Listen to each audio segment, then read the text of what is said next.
सुजाता अपनी चाल में कामयाब हो या ना हो, लेकिन आज रानी अपनी चाल में कामयाब हो गई है। सुजाता के ही सुहाग को इस दुनिया से उठा दिया। रानी को अपनी बहू बनाने के लिए इतना पागल हो गई थी कि उसे पागलपन के नशे में उसे यह भी नहीं समझ में आया कि जो बिस्तर पर पड़ा हुआ है उसका पति, वह दिव्यम का पिता कोई और नहीं बल्कि सुजाता के खुद का पति है। उसे बेशर्म सुजाता को एक बार भी यह ख्याल नहीं आया कि अपने पति की भी थोड़ी सी देखभाल कर लें। हमेशा वह सिर्फ राधिका और दिव्यम को अलग करने और दिव्यम को मिलवाने के ही चक्कर में पड़ी रही। उसी बीच उसने एक बार फिर अपने पति का ध्यान नहीं दिया कि उसकी हालत कैसी है, क्या चल रहा है। उसके साथ हमेशा राधिका पति का सेवा करती रही, लेकिन फिर भी राधिका के ऊपर इस हरामखोर को तरस नहीं आया।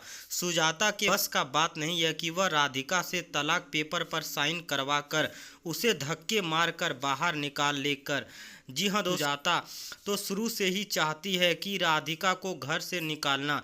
हमेशा राधिका के पीछे पड़ी रहती है, उसे किसी तरह से निकलवाना चाहती है, लेकिन आज तक नहीं पता है कि राधिका को इस घर से सुजाता की माँ तक कोशिश करे लेकिन नहीं निकाल पाएगी, और कोई आगे आने वाला समय में भी नहीं निकाल पाएगा, क्योंकि उसके ऊपर खुद भोलेनाथ का आशीर्वाद है।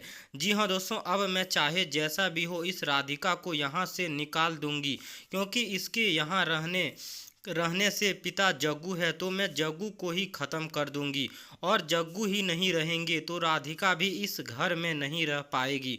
सुजाता को सिर्फ राधिका का मोटा शरीर दिखता है, लेकिन उसका स्वभाव, उसका व्यवहार, उसकी अहमियत उसको यह सब नहीं दिखाई देता है।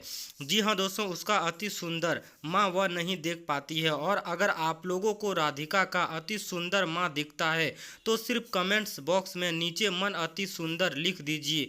और हाँ, राधिका के लिए इस वीडियो को एक लाइक करके चैनल को सब्सक्राइब करना भी मत भूलिएगा। लेकिन दोस्तों, कहने में और करने में बहुत अंतर होता है। राधिका जग्गू को किसी तरह से रानी के गुरूर हाथों से बचा ही लेगी, और जब राधिका रानी के हाथों से दिव्यम के पिता जग्गू की जान को बचाएगी और रानी की सच्चाई सबके सामने आएगी, तब राधिका का भी सच सबके सामने आएगा। जो राधिका अपने पापा जी की इतना सेवा कर सकती है, उनको नुकसान कैसे पहुंचा सकती है। तो दोस्तों, अगर आप लोग मन अति सुंदर के नेक्स्ट एपिसोड, अगला एपिसोड को हमारे इस चैनल के द्वारा देखना चाहते हैं तो अभी चैनल को सब्सक्राइब करके जुड़ जाइएगा।